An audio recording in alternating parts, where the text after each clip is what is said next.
Progress has never been made by a group of politicians in Washington. Real progress is made by average individual Americans dreaming and then doing. This is the formula that made America great. Dream and do. We lost track of that, blinded by decades of progressive influence, telling us that we're not smart enough to make decisions on our own. Now they're telling us you can't start your own business, you have to have the government. I have news for you. Americans are sick and tired of being told what to do, what to drive, what to eat, what to drink, how much your soda can be, how big it can be, how to buy medical care, how to even practice your faith. We're sick of being told over and over and over again that we can't do things like give a hungry person on the street something to eat. I think a line has been crossed. A sleeping giant has been disturbed. Americans are awake and they are demanding a return to maximum freedom. Last year, during the Arab Spring and Occupy Wall Street protests, Levi's, a jean that I've worn my whole life, came out with a commercial that caused a lot of controversy because it seemed to glorify rioting and violence against the police. Well, people started to talk about it, and then Levi's defended the advertising and said, quote, "You've got young people showing up saying, let's galvanize the power of our collective force. Work hard to make the world a better place. And what better brand than Levi's? We're doing a lot of innovative things in our products and our stores to have them choose Levi's as the uniform of progress." Boy, I about lost my mind when I saw that. If you were watching the show at the time, you remember when I first talked about the uniform of progress. Levi's, I don't believe in boycotts. I'm not going to boycott you. I'm not going to lead a boycott. I don't really care what other people do with, they're sitting on your product. Your product is on there. So I really don't care what anybody else does. Me personally, never again. I know you're celebrating, but never again will I give you $1 or a dime, or what is it now? $400 for a pair of Levi's. Thank you, but no thank you. Well, if they wanted to be the uniform of anarchy, communist, Marxist revolutionaries, whatever floats your boat, Levi's. I just know that I personally would never give you another dime, and I won't wear your product anymore. And you're not sad about it, and that's fine.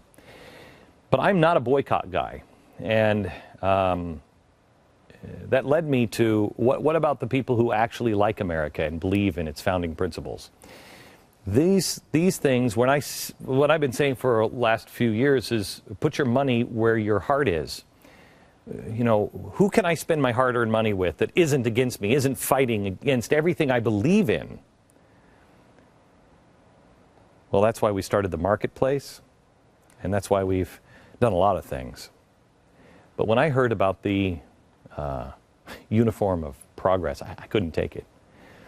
And so we started doing some research. We went back and we looked into who originally manufactured Levi's. The company that made the first ever working man blue jean, when Levi Strauss and a partner came up with the idea for a riveted pant, the little copper rivets here, that would hold up to the rigors of life in the Old West, because they had to be tough enough for the rugged lifestyle of cowboys and miners. Who made them? Well, the search led us to the Cone Mills Corporation in Greensboro, North Carolina. The company was originally started by an immigrant named Herman Kahn. He changed his name to Cone to become more American. He started bartering his dry goods in the mid-1800s, and despite the harsh economy during the Civil War, he managed to thrive. Eventually, his sons, Moses and Caesar, would expand the business into a textile manufacturing company, and they opened up shop in North Carolina. They had been producing denim fabric for Levi's since 1915. Now, this wasn't just a textile manufacturing operation. This really, truly was, at one time, a way of life. Entire towns within the town were set up by this company. Schools, churches, ball fields, hospitals, community centers, stores, everything. Thousands of workers and their families lived in these towns within a town in the 1950s when the company started selling some of the land. They were completely self-sufficient. They offered kindergarten through 9th grade schooling. They had village nurses that cared for the sick. I mean, it wasn't perfect, not even close, but the people there knew their neighbors. They looked out for one another, and they worked hard. The families and the company who lived in these mill villages can, with confidence, look around and say, yeah, I built this.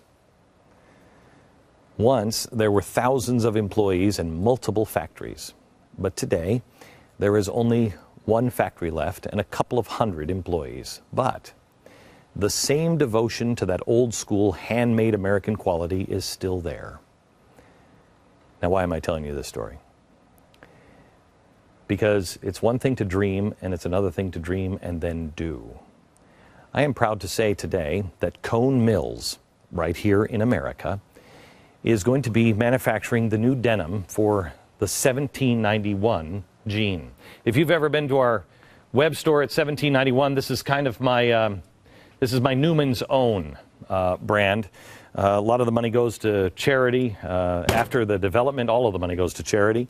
But a lot of the stuff that we have premiered today are shirts, this great shirt. These things we found the old patterns for. We went and looked at shirts that were 50 or 60 or 70 years old, and we tried to make them exactly the same.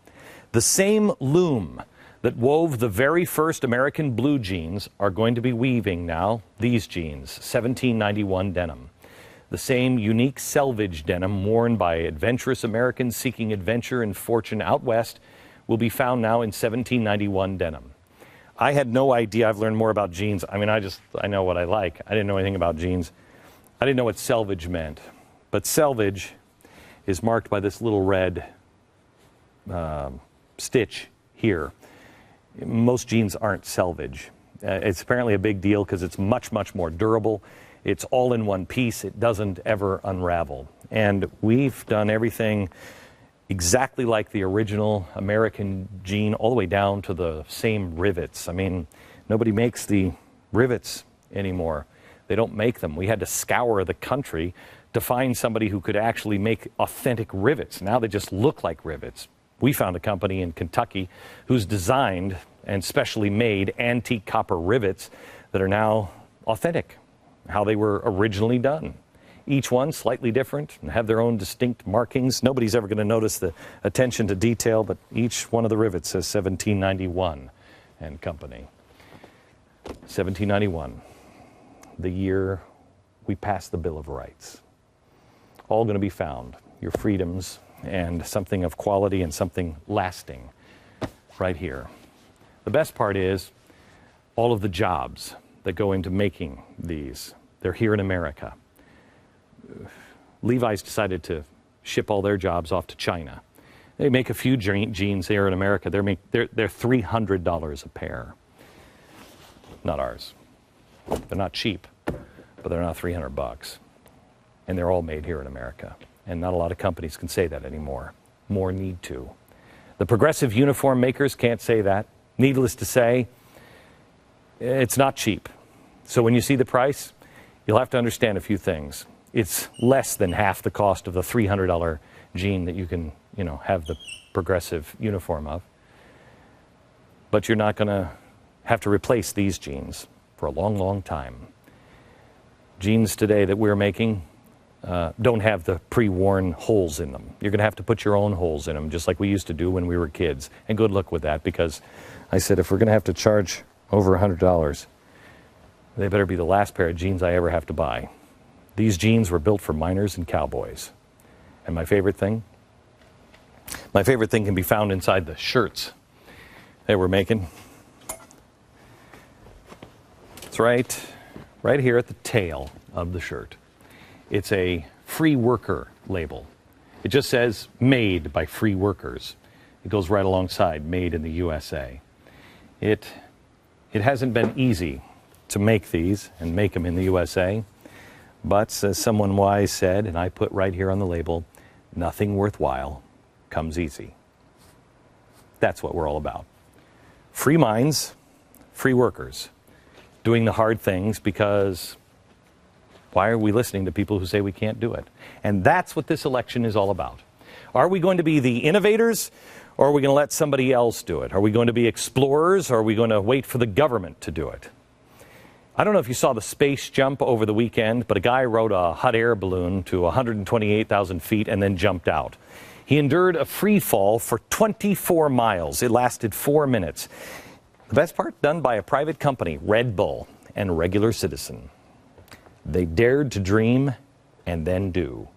Future astronauts will probably wear the spacesuit this guy jumped in. Reams of really important scientific information can be used from that jump. But we did it, and we have to continue. We have to dream. We have to dream and then move forward. That's what we have something planned in the next 18 months. Can we show the door? Can you open up the door, Eileen? Behind this big black soundproof door is another door, a door to the American Dream Labs. We're going to be opening this door for you very soon. Behind this door, all the things that people say you can't do, all the things that they say that can't be done. A lot of amazing ideas. There will be a lot of amazing failures as well, and a lot of amazing experiences will come from behind that door. And you will see them in the coming months on this program and on this network. And I will introduce you to some of the people and what they're doing shortly. But right now, I just really wanted to tell you about one of our side businesses, a good one. And Tim, employee number 1, and his little dream lab called 1791. 1791.com. It's more than just t-shirts now. It's open for business, limited quality and made to order. This first shipment will go out in time for Christmas. Order now. The run selvage denim is in short supply here in America, but with your help, I have a feeling we'll change that and maybe add some new jobs back to those empty factories. Go online and check them out at 1791.com. If they're not right for you, do me a favor and spread the word, will you? I made it easy. I couldn't afford Clint Eastwood, but maybe soon Clint will cut this commercial for me. But we made a commercial so you could spread it to your friends and help us spread the word. Watch.